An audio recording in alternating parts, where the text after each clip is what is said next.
Assalamualaikum warahmatullahi wabarakatuh. Saya Levita Alfioni. Nah, di sini saya akan merangkum semua pokok pembahasan pada pertemuan 1 sampai ke 7 pada mata kuliah Advokasi Sosial dan Gerakan Sosial. Baiklah, perkuliahan untuk mata kuliah Advokasi Sosial dan Gerakan Sosial telah berlangsung 7 kali pertemuan. Nah, berikut saya akan memberi catatan khusus untuk setiap bahan perkuliahan yang telah saya terima. Nah, perkuliahan pertama masih sangat mendasar. Sejatinya, pembahasan dalam perkuliahan pertama ini secara rinci dapat dibagi menjadi dua bagian yang terpisah. Nah, yang pertama, advokasi sosial. Kemudian yang kedua, gerakan sosial. Keduanya ini telah lama menjadi bidang kajian yang sama-sama penting dan dipandang dapat dilakukan secara terpisah dalam ilmu pekerjaan sosial. Nah, inti sari perkuliahan pertama ini adalah jika mendefinisikan advokasi sebagai berbagai kegiatan yang dilakukan untuk mempengaruhi pengambilan keputusan di berbagai tingkatan, maka definisi ini terasa mencangkup tidak hanya pekerjaan advokasi tradisional seperti litigasi lobi dan pendidikan publik. Kelak, hasil akhir yang diinginkan oleh advokasi sosial adalah perubahan sosial. Sama halnya dengan advokasi sosial. Gerakan sosial juga menuntun ke arah perubahan sosial tertentu yang diupayakan dengan berbagai cara tertentu. Lanjut, perkuliahan kedua ini berjudul Teori dan Praktik Pekerjaan Sosial. Inti sari dari perkuliahan kedua ini adalah teori itu tidak terlepas dari teori yang berkembang dalam ilmu sosial, terutama sosiologi, antropologi, dan komunikasi. Meskipun begitu, penelitian pekerja sosial juga membuktikan lahirnya teori yang dikenal dalam praktik pekerjaan sosial. Nah, sebagai pekerja sosial, lebih banyak pengetahuan dapat mengarah pada pendekatan yang lebih terinformasi dan terinteraksi klien yang lebih efektif. Nah, manusia berinteraksi dengan objek, institusi, dan individu lain berdasarkan makna yang disematkan.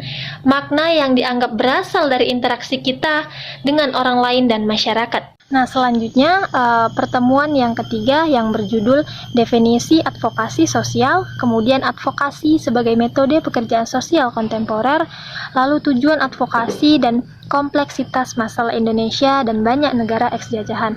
Nah, inti sari dari perkuliahan 3 ini adalah maksud dan tujuan profesi pekerjaan sosial selaras dengan aksi keadilan sosial.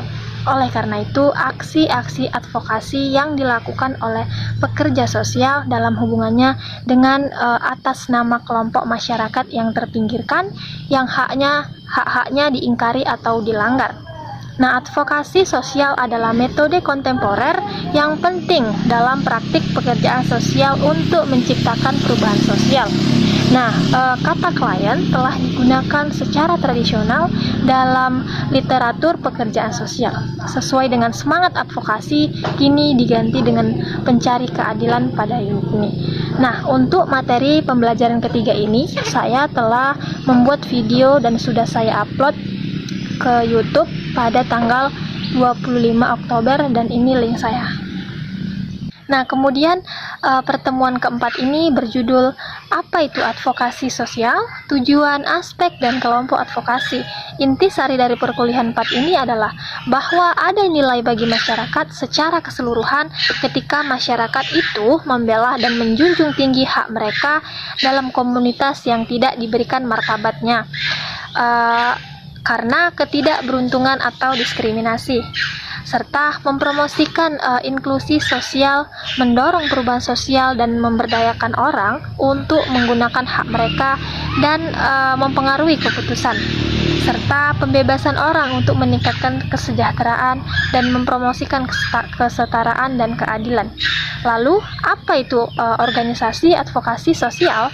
Setiap organisasi yang melakukan kegiatan penyadaran masyarakat itu dapat dikatakan sebagai organisasi advokasi sosial. Nah, tujuan organisasi advokasi sosial adalah untuk mendukung hak hukum dan kodrat mereka yang tidak dapat membela diri sebagai sarana untuk mencapai keadilan sosial.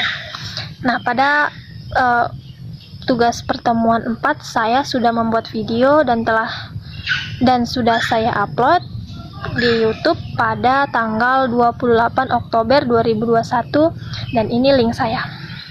Nah, kemudian perkuliahan yang kelima berjudul Bahasa dan Bangsa. Inti sari dari perkuliahan 5 ini adalah bangsa adalah suatu kelompok manusia yang memiliki identitas bersama dan mempunyai kesamaan bahasa, ideologi budaya, sejarah, dan tujuan.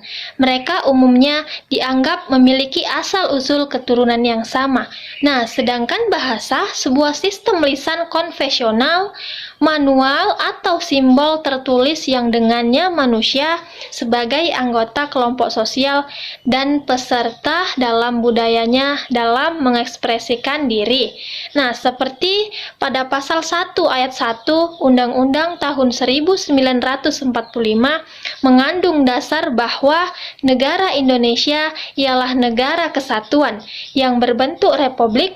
Hal ini sesuai dengan Sumpah Pemuda pada tahun 1928, yaitu satu nusa, satu bangsa, dan satu bahasa.